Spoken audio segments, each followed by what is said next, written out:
Alors bonjour à toute l'équipe, j'ai fait juste cette petite vidéo pour vous expliquer un petit peu comment ce barème fonctionne. C'est le barème que vous avez dû recevoir par mail, par une invitation Google, ou alors que vous allez recevoir prochainement, qu'on va vous envoyer.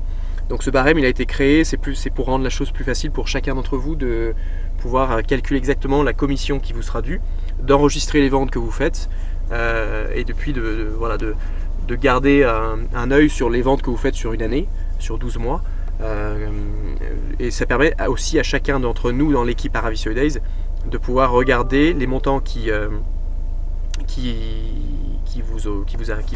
vous allez réussir à encaisser dans un peu de temps, et ainsi de suite. Le but de ces barèmes, c'est que chacun a une page spécifique. Donc là on est sur la page de Alban, mais chaque agent aura sa propre fiche.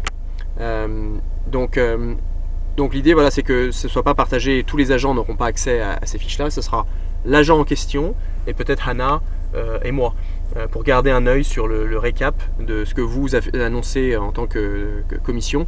Et nous, ça nous permet de récupérer les montants qui seront affichés et l'insérer dans notre compte à nous pour savoir exactement qu'est-ce qu'on aura à facturer dans les mois prochains. Ça permet à chacun de garder un œil sur ce qui se fait et c'est plus facile, le montant, en fait, il y a un calcul qui a été monté, ce qui fait que chacun sait exactement. Il n'y a plus qu'à rentrer 2-3 données et on sait exactement la commission qui vous sera due, et vous savez aussi du coup quel montant vous allez pouvoir percevoir sur cette vente là. Donc l'idée, c'est qu'on l'a simplifié en 3 colonnes. Vous avez les 3 colonnes ici en rouge. En fait, tout ce qui est en champ en rouge, c'est les montants que vous avez à insérer. Donc ça sera les 3 montants, on va les regarder tout à l'heure, mais ça sera les 3 montants vraiment spécifiques pour arriver à votre calcul. Les autres champs sont des champs un peu plus faciles. Il y aura le montant, enfin il y aura le nom de l'acquéreur et du vendeur. Donc vous pouvez mettre par exemple monsieur Untel / et monsieur Untel. Ça sera acheteur-vendeur, ou vous organisez comme vous voulez. Ça peut être aussi la personne qui sera facturée. Donc si c'est charge acquéreur, vous pouvez mettre le nom de l'acquéreur par exemple ici. Le numéro de mandat, là c'est facile, on met le numéro de mandat pour garder un œil aussi dessus. Donc c'est encore un champ en rouge, donc c'est à remplir vous-même. Et ce dernier champ là, on va peut-être le supprimer, on en parlera plus tard. On va voir si on maintient cette chose là ou pas. C'est pour spécifier quand on vend du neuf ou de l'ancien. Ça peut modifier le barème de calcul, mais ça serait quelque chose qu'on verrait ensemble avant pour voir si on l'insère dans les clauses ou dans les avenants que je prévoyais de vous faire sur vos contrats, pour modifier un petit peu le barème de calcul et les options et les objectifs et ainsi de suite. Donc ça, on en parlera plus tard, c'est un montant spécifique. Vous, en fait, ce que vous allez devoir faire, ça va être assez simplifié. Donc on va faire l'exemple. Par exemple, si vous êtes sur une vente où vous venez de vendre un bien à 320 000 euros FAI, donc frais d'agence inclus, donc vous notez votre montant ici. On est sur un montant de 320 000 euros FAI. Ici, on va noter sur ce montant-là quelle a été la commission. Donc on va dire par exemple, on est sur une commission de 15 000 euros. Ça, c'est les commissions TTC de l'agence, donc la commission totale. Donc on valide ce montant-là aussi. Là, tout de suite, ça vient de calculer déjà entre ces deux montants-là quel était le net vendeur. Donc le net vendeur s'inscrit automatiquement. J'ai rien eu besoin de faire, ça se calcule directement. Les honoraires de l'agence sont calculés aussi directement. Donc là, vous avez le montant qui s'affiche. Vous êtes à 4,92 sur cette vente-là. Et le troisième champ que vous aurez à remplir, ça sera ce montant-là. Donc là, vous avez simplement à noter les fameux pourcentages de commission. Donc si vous êtes sur un mandat que vous avez rentré vous-même, diffusé, vous avez fait la visite et vous allez suivre la vente jusqu'au bout, on est sur un montant de 100%. On va dire que vous allez toucher 100% de votre commission due. Si vous êtes sur un modèle où c'est par exemple moi qui ai rentré le mandat, fait les photos, puis je vous ai délégué le bien, vous allez être sur réaliser les visites et réaliser la vente, donc vous êtes sur 50%, et ainsi de suite. Donc on est bien sur les 4 tranches de 25, 25, 25 en fonction des missions qui ont été accomplies. Donc là, sur cet exemple-là, on peut partir du principe que voilà, on serait sur une vente que vous avez fait la totalité de ce que vous deviez faire sur cette mission-là. On valide ce champ-là et automatiquement, tous ces champs ici viennent se remplir directement. Donc on va partir sur le mode de calcul. Donc le mode de calcul sera 12 500 euros parce qu'on n'est pas sur le montant TTC, mais on est bien sur le montant hors taxe. Donc vous allez toucher votre barème de 100% sur le hors taxe. Donc là, c'est la base de calcul. On est sur un champ où on est sur 60%, donc ça se reporte sur ce que vous aviez noté sur votre contrat, justement, les choses qu'on va modifier, où on va retirer les modèles à 70, 80, 90%, mais on va rester uniquement sur ce barème à 60%.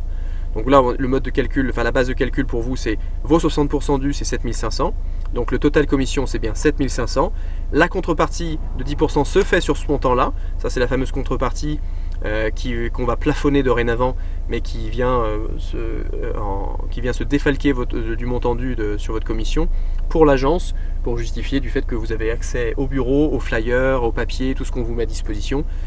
Donc ça c'est la fameuse contrepartie de 10%. Donc le montant total de la commission qui vous sera due est bien de 6 750 € hors taxe. On est bien sur un montant hors taxe. Donc en faisant ça, on peut inscrire une nouvelle vente après derrière, on met une autre vente à 400 000 par exemple, sur lequel vous allez toucher 18 000 €. Donc ça va se calculer directement le montant des honoraires. Là vous êtes sur une vente où vous avez plutôt fait 75% parce que les autres 25% c'est un autre agent co qui l'avait finalisé pour vous ou quoi que ce soit. Bref, c'est un exemple. Donc là à nouveau le calcul se fait directement. Donc là petit à petit vous avez le modèle ici, vous avez le total qui va venir s'accumuler. Vous allez savoir exactement ce que vous avez touché sur 12 mois. La contrepartie, elle s'accumule aussi, donc vous savez exactement la contrepartie, quel montant de contrepartie on vous a pris au fur et à mesure, en sachant que c'est plafonné à 5 000 €, comme on s'était dit lors de la dernière réunion. Donc quand vous allez atteindre le montant, le plafond de 5 000, la contrepartie sera retirée. Il n'y aura plus de contrepartie qui se fera. Donc vous savez que sur les prochaines commissions, vous aurez cette fameuse contrepartie qui vous sera rétribuée sur les dernières ventes ou sur les ventes qui suivent le plafond de 5 000 €. Donc je ne sais pas si c'est assez clair, mais voilà, ça explique un petit peu. Si on va un petit peu plus loin sur le tableau, on a aussi mis la date de compromis, donc ça sera à vous de le remplir. Vous pouvez dire par exemple la date de compromis c'était le 23 février 2020 par exemple, on va mettre un exemple. Donc ça vous permet de voir exactement que c'est cette date là, ça vous permet de vous suivre la date de l'acte si vous la connaissez. Vous pouvez dire par exemple celui-là c'est le 4 avril 2020, donc ça c'est prévu pour cette date là. Et vous ensuite, une fois qu'on sera passé à cette date d'acte, vous-même vous pouvez dire par exemple voilà, cette vente là est terminée, je facture à Ravisseur Days. Donc vous allez cocher cette case là, ce qui fait que vous savez que vous êtes en mode facturation sur Ravisseur Days, et quand vous serez réglé, vous pourrez aussi cocher régler, ce qui fait que vous savez cette vente là est terminée pour vous en tout cas. Donc nous, notre mode de calcul, je ne sais pas si tout le monde le sait, mais nous on n'est pas sur une année calendaire décembre à décembre, on est sur une année comptable de septembre à septembre. Donc nous en fait ce qu'on aimerait, c'est que dorénavant votre récap vente se base aussi sur ce modèle là, ce qui fait que nous on sait que la contrepartie plafonnée à 5 000 € elle est basée sur 12 mois, et ces 12 mois ne sont pas de décembre à décembre mais de septembre à septembre. Donc toutes les ventes que vous insérez ici sont de la période d'encaissement du 1er octobre au 30 septembre de toutes les années. Donc on a mis 2019, 2020, 2020, 2021 et on pourra prolonger ici. Vous pourrez descendre petit à petit et vous aurez le modèle, le montant qui s'accumulera au fur et à mesure, et les années qui s'afficheront d'année sur l'autre sur un même tableau. Donc voilà, donc c'est bien une date d'encaissement, c'est pas forcément les compromis ou les promesses de vente ou ce genre de choses qui font foi, ce sera les encaissements. Nous c'est les encaissements qui font foi, donc c'est bien les encaissements du 1er octobre 2019 au 30 septembre 2020. Si par exemple vous avez une vente qui devait se conclure le 30 septembre 2020 mais qui finalement se conclut le 1er octobre 2020, et ben la vente, nous on l'afficherait plutôt sur cette case là. On serait sur l'autre année, la nouvelle année comptable. Donc voilà, c'est juste pour vous donner un ordre d'idée de comment nous on fonctionne sur le mode de calcul. Donc j'espère que ce récap vente est assez clair. Normalement vous devriez tous le recevoir, vous l'avez déjà reçu par mail. Donc n'hésitez pas à jouer un peu dessus, mais en tout cas ça sera votre nouveau récap qui sera partagé avec nous, ce qui fait que vous et nous on peut garder un montant et un œil sur ce qui se fait. Vous c'est facile, vous avez 3 champs à remplir, ça vous permet de garder aussi un ordre d'idée de ce que vous avez fait, combien de ventes vous avez réalisé dans l'année, et ainsi de suite. Donc s'il y a des questions, n'hésitez surtout pas à revenir à moi. Je reviendrai sur ce fameux base de calcul ancien 9. C'est ça qu'on vient voir aussi sur ce champ là qui est à 50% au lieu de 60%, mais tout ça, ça sera expliqué peut-être plus tard, ça sera plus facile.